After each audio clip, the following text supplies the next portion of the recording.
Time for Steve's ride for the Red Cross. One to go. Tonight he's reached Lake Worth. From the map here, you can see just how much ground he's covered so far, leaving from Sebastian on Monday. And Steve, how you feeling tonight? You can see Boca in the home stretch, can't you? Yes, one more day left. I have a little bit more energy, and then I'm going to wrap it up for the weekend. But we're at Dave's last resort in wonderful Lake Worth.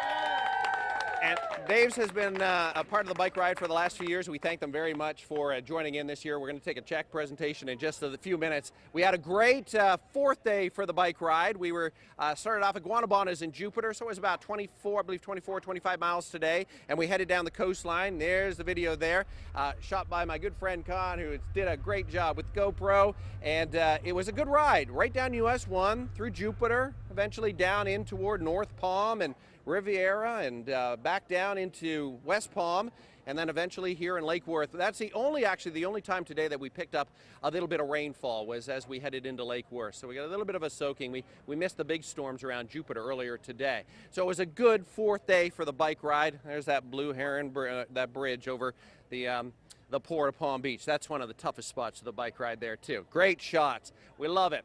Before I get into the weather forecast and our interview, I just want to say, you know, we've done this bike ride for 15 years now.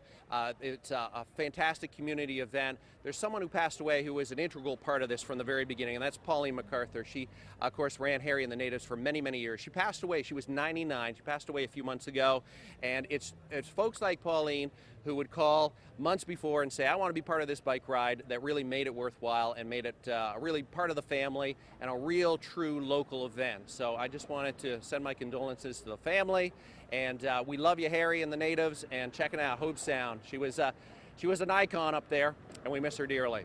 Okay, let's talk about our storm season and what we can expect. Come on in here, Steve.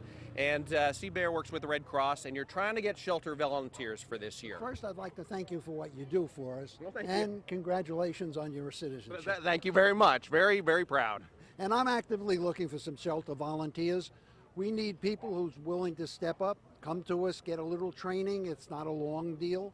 And work in our shelters when your neighbors are in the shelter during the storms. So if you'd like to, call 833-7711, 833-7711, and say, hey, I'd like to be a shelter volunteer with Steve. So we're looking forward to you. Okay. All right. Do that. Please help out the Red Cross. We've gone a long time now without a hurricane, but in 04 and 05, shelters were huge. They're a very, very important part of hurricane preparation. So please help out with that if you can. Okay. Let's take a